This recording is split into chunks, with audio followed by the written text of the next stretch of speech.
ఇక తెలంగాణలో భారతీయ జనతా పార్టీ అధికారంలోకి రావాల్సిందే అంటూ నితిన్ నబీన్ తెలంగాణ బీజేపీ నాయకత్వానికి దిశానిర్దేశం చేశారు.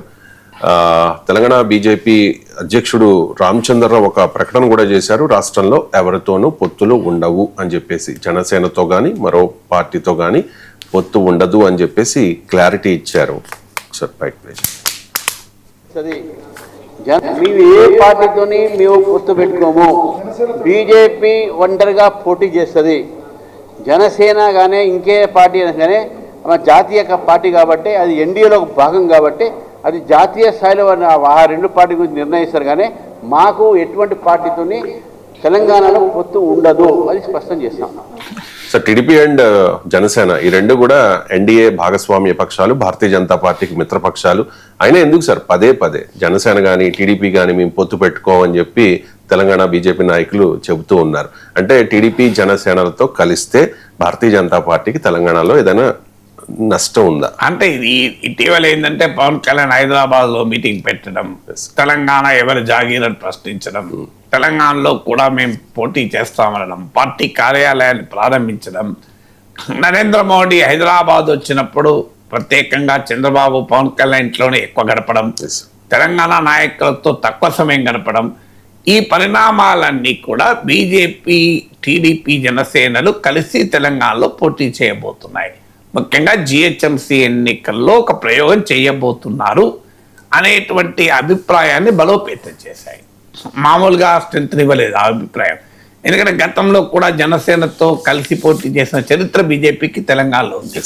టీడీపీతో అయితే 2014లో పోటీ చేశారు, విడిపోయారు. కానీ జనసేనతో కలిసి ఇటీవలే పోటీ చేసిన ఉదాహరణ కూడా ఉంది. అందువల్ల ఈ స్పెక్యులేషన్ చాలా పెరిగింది మీకు ఈ పరిణామాల వల్ల. సో ఈ స్పెక్యులేషన్ ఎప్పుడైతే పెరిగిందో మీకు భారతీయ జనతా పార్టీలో కలకలం మొదలైంది. ఎందుకంటే జాతీయ నాయకత్వముకు రాష్ట్రంలో జరిగే పరిణామాలతో డిస్కనెక్ట్ ఉంది. రాష్ట్ర పార్టీ బ్రెయిన్ రాష్ట్ర పార్టీలో లేకుండా కేంద్రంలో ఉంది. అందుకే మీరు చూడండి, రామచంద్రరావు అన్న దాంట్లో మాకు కనబడుతుంది ఈ జాతీయ పార్టీలు ఆ రెండు పార్టీలు నిర్ణయించుకుంటాయంట. రెండెవరు?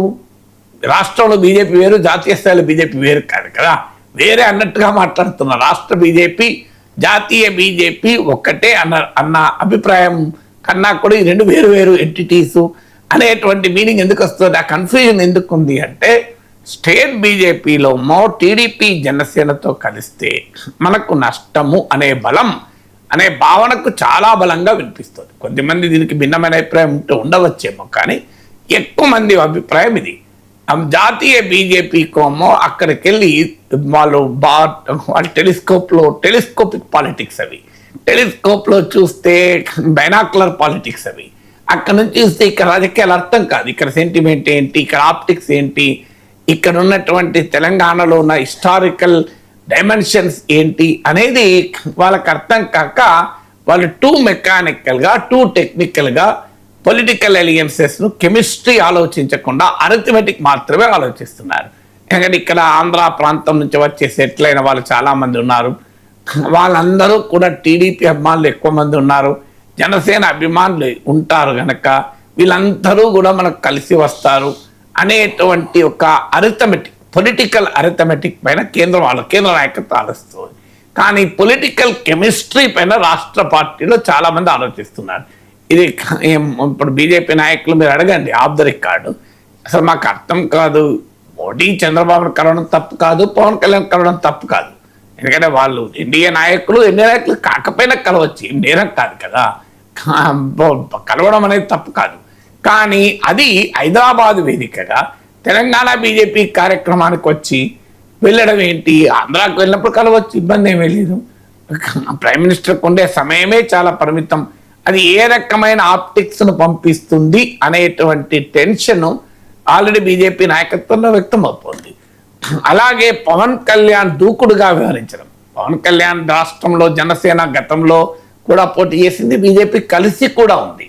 కానీ తెలంగాణ వాదముతో కాన్ఫ్రంట్ అయ్యారు పవన్ కళ్యాణ్. అక్కడ బీజేపీకి టెన్షన్ పట్టుకున్నది. ఎందుకంటే అంతకుముందు జనసేనతో కలిసి పోటీ చేయలేదా, కానీ అక్కడేం పెద్ద ఫలితం రాలేదు. తెలంగాణలో తెలంగాణ సెంటిమెంట్తో కాన్ఫ్రంట్ అవుతున్నట్టుగా మీకు తెలంగాణ ఎవరి జాగీరు ఇలాంటి వ్యాఖ్యలు చేయడం, దానిపైన కాంగ్రెస్ నాయకులు పొన్నం ప్రభాకర్ లాంటి వాళ్ళు ఇతరులు అవును బరాబరి మా జాగీరి అనడము, ఈ కాంట్రవర్సీ బీజేపీని చాలా ఇరకాటంలో పెట్టింది. అంటే ఇటీవల పవన్ కళ్యాణ్ తెలంగాణలో ఉన్న అంశాలతో వచ్చినటువంటి ఘర్షణ బీజేపీలో ఈ టెన్షన్ పుట్టించింది. అందుకే ఇంత రిపీటెడ్గా మళ్ళీ మాకెవరితో పొత్తుండదు అని వివరణలు ఇచ్చుకోవాల్సిన, సంజాయిషులు ఇచ్చుకోవాల్సిన పరిస్థితులు ఎందుకు ఏర్పడింది? దీనికి కారణం ఏంటంటే రాష్ట్రం విడిపోయాక రాజకీయ పరిస్థితులు మారుతాయి. మీకు గమనించండి, మీకు తెలంగాణ ఉద్యమ సమయంలో తెలంగాణలో ఉన్నటువంటి ఆంధ్ర ప్రాంత మూలాలున్న ప్రజలకు కానీ ఆంధ్రప్రదేశ్లో ఉన్నవారు కానీ బీఆర్ఎస్ను వ్యతిరేకించారు, బీఆర్ఎస్ భాషను వ్యతిరేకించారు, వారి వ్యాఖ్యలు వ్యతిరేకించారు. కానీ ఒక్కసారిగా తెలంగాణ వచ్చాక పొలిటికల్ క్లైమేట్ మారిపోయింది. ఎక్కడైతే ఆంధ్రప్రదేశ్ మూలాలున్న ప్రజలు ఎక్కువ ఉన్నారో అక్కడే బీఆర్ఎస్ గెలిచింది. తెలంగాణ ప్రాంతాల మూలాలున్న ప్రజలున్న ఎల్బీ నగర్, ఉప్పల్ ప్రాంతంలో గెలవలేదు, అక్కడ బీజేపీ గెలిచింది జిహెచ్ఎంసీ ఎన్నికల్లో.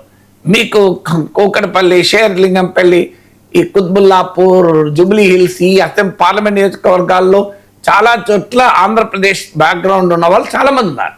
వారు అక్కడ బీఆర్ఎస్ అద్భుతమైన విజయాన్ని సాధించింది కదా, 100 సీట్లు వచ్చాయి కదా జిహెచ్ఎంసీ ఎన్నికల్లో. అలాగే అసెంబ్లీ ఎన్నికలు కూడా చూడండి, మీరు మళ్ళీ కూడా బీఆర్ఎస్కి ఓట్లు వేశారు. సో అంటే మీకు క్లియర్గా ఏమర్థమైంది మరి? ఏ బీఆర్ఎస్ భాషనైతే వ్యతిరేకించారో, ఏ బీఆర్ఎస్ నినాదాలనైతే వ్యతిరేకించారో ఉద్యమకాల, ఎందుకంటే ఉద్యమకాలపు టెంపరేచర్స్ ఉండవు, మీకు రాజకీయాలు మారిపోతాయి. మన తమిళనాడులో మన మద్రాసు రాష్ట్రం నుంచి ఆంధ్ర రాష్ట్రం విడిపోయినప్పుడు తెలుగు వాళ్ళ పొలిటికల్ సెంటిమెంట్ ఒక రకంగా ఉంటుంది, విడిపోయాక ఇంకో రకంగా ఉంటుంది. విడిపోయాక మనం అక్కడ డిఎంకే లెక్క మద్రాసులో తెలుగు వాళ్ళు ఓట్లేస్తారు తప్ప ఆడ తెలుగుదేశం వైసీపీకి ఓట్లేస్తారా? అందువల్ల మనకు రాజకీయాలు ఎలా ఉంటాయంటే ప్రజల మా అభిప్రాయాలు అక్కడ ఉన్న కాంటెక్స్ట్ బట్టి ఉంటాయి.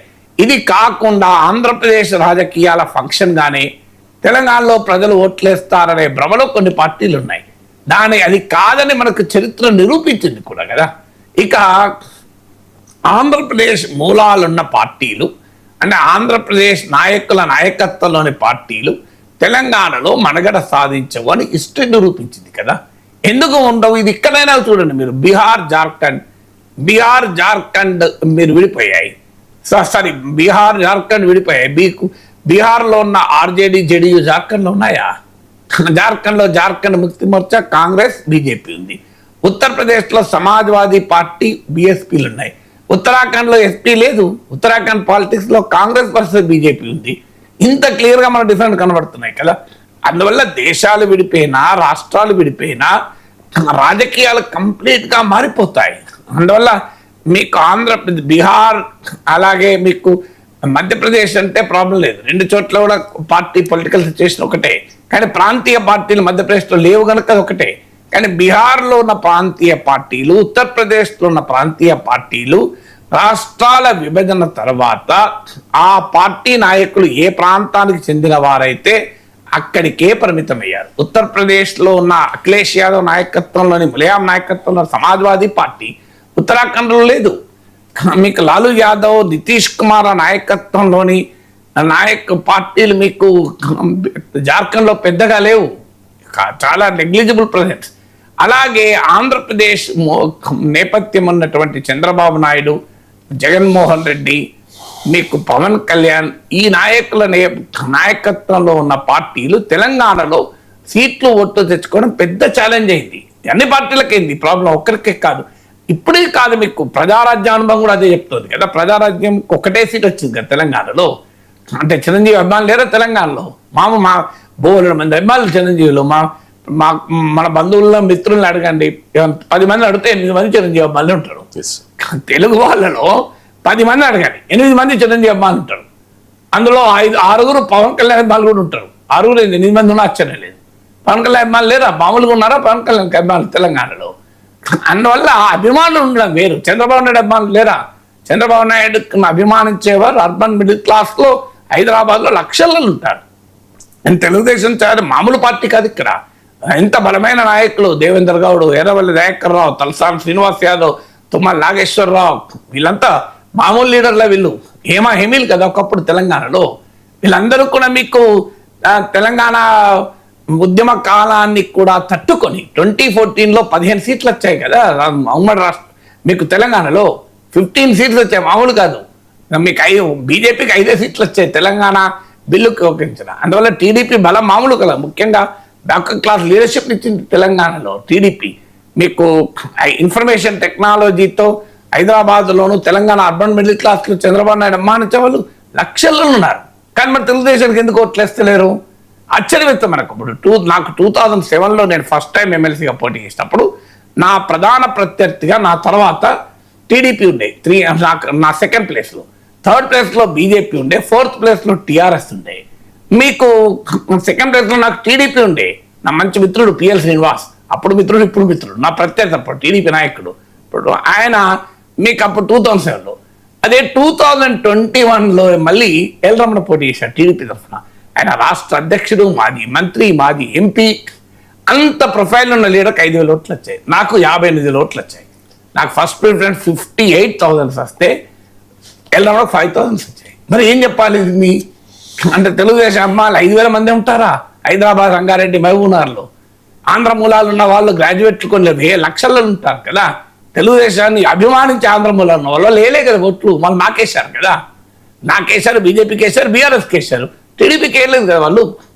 అంటే ఎందుకు మరి మీకు అదెందుకు? 2009లో రాజశేఖర్ రెడ్డి ఖచ్చితంగా రాష్ట్ర విభజనకు వ్యతిరేకం, అందరికీ తెలుసది. రాష్ట్ర విభజనకు తీవ్ర వ్యతిరేకి రాజశేఖర్ రెడ్డి బతుకుంటే అసలు ఆంధ్ర రాష్ట్రం విడిపోయేది కాదు. మీకు అంత స్ట్రాంగ్ లీడర్ కదా. ఇది చాలా మంది అంటారు విడిపోయేదా కాదా, ఏమైతుంది ఏం చెప్పలేదు కానీ, బట్ జనరల్ నమ్మకం అది.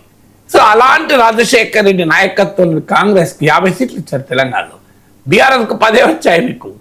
అంటే ఇంత బలమైన నాయకులు కదా. జగన్మోహన్ రెడ్డి లేకుండా మీరు రాజశేఖర రెడ్డి మరణానంతరం తెలంగాణలో ఉన్న కాంగ్రెస్ నాయకులందరూ ఎవరు జపం చేశారు? జగన్ జపం కాదా? మనం చూడలేదా? ఇవాళ తెలంగాణలో ఉన్న బలమైన కాంగ్రెస్ నాయకులు కోమటిరెడ్డి వెంకటరెడ్డి కావచ్చు, మీకు సవితా ఇంద్రారెడ్డి, వాళ్ళు ఏ పార్టీలను ఉండని, మీకు బట్టి విక్రమార్క, వీళ్ళు ఏ పార్టీలో ఉండని, మీకు ఉత్తమ్ కుమార్ రెడ్డి, శ్రీధర్ బాబు, వీళ్ళందరూ ఎవరు? రాజశేఖర రెడ్డి మద్దతుదారులు కారా వీళ్ళు? రాజశేఖర రెడ్డి క్యాబినెట్లో కూడా ఉన్నారు కదా. వైఎస్ రాజశేఖర రెడ్డికి అత్యంత నమ్మకస్తులైన నాయకులు కదా వీళ్ళంతా తెలంగాణ కాంగ్రెస్లో ఉన్నారు వాళ్ళందరూ. కానీ మరి ఏమైంది? వీళ్ళందరూ జగన్మోహన్ రెడ్డికి చాలా మంది మద్దతు ఇచ్చారు కదా. తెలంగాణలో ఒక్క హనుమంతరావు, మీకు ఒక్క పి జనార్దన్ రెడ్డి, ఒక్క మీకు వీరు 2-3 తప్ప మీకు మిగతా వాళ్ళందరూ శశిధర్ రెడ్డి, మరి శశిధర్ రెడ్డి, వీళ్ళు 3 తప్ప మిగతా వాళ్ళందరూ సపోర్ట్ కదా. డి శ్రీనివాస్, 4. వీళ్ళు 4 తెలంగాణలో రాజశేఖర్ వ్యతిరేకించింది, మిగతా వాళ్ళందరూ సపోర్టర్లే కదా. మరి అయినా కూడా జగన్మోహన్ రెడ్డి నాయకత్వంలో వైసీపీ తెలంగాణలో ఏమీ చేయలేకపోయింది కదా. అందువల్ల పొలిటికల్ కాంటెక్స్ట్ మారుతుంది విభజన తర్వాత. ఈ వాస్తవం తెలంగాణ రాష్ట్ర బీజేపీకి బాగా తెలుసు, కేంద్ర బీజేపీకి తెలియదు. కేంద్ర బీజేపీ ఢిల్లీలో కూర్చొని ఆ పొలిటికల్ అరిథమెటిక్ గణాంకాలు ఎంత లెక్కేస్తున్నారు. కెమిస్ట్రీ ఇది రాజకీయాలంటే అనేది వాళ్ళు గుర్తించలేకపోతున్నారు. తెలంగాణ బీజేపీలో ఆ టెన్షన్ ఇలా రామచంద్రరావు లాంటి వాళ్ళు పదే మేము కలవం మిమ్మల్ని ఎవరు అడిగారు కలుస్తారని మీరే చెప్పుకున్నారు, మీరే సంకేతాలు ఇచ్చారు, మీ మిత్రులే సంకేతాలు ఇచ్చారు. మీ మిత్రులే మీకు మహానాడు వేదికగా లోకేష్ మాట్లాడాడు, తెలంగాణలో టీడీపీ రీఎంట్రీ పూర్వ వైభవం తెస్తామని. పవన్ కళ్యాణ్ తెలంగాణ మీ అయ్య జాగిరా అన్నారు. వాళ్ళందరూ అనే వరకు వీళ్ళ టెన్షన్ పట్టుకున్నది బీజేపీ. అందుకే ఇప్పుడు బీఆర్ఎస్ అడిగినందుకు క్లారిటీ ఇస్తలేరు, కాంగ్రెస్ అడిగినందుకు క్లారిటీ కాదు. తమ మిత్రులైన టీడీపీ జనసేనలు చేసిన రణ నినాదాలకు ఇవాళ బీజేపీలో ఆ టెన్షన్ కనబడుతోంది. ఒక దారుణ విషాద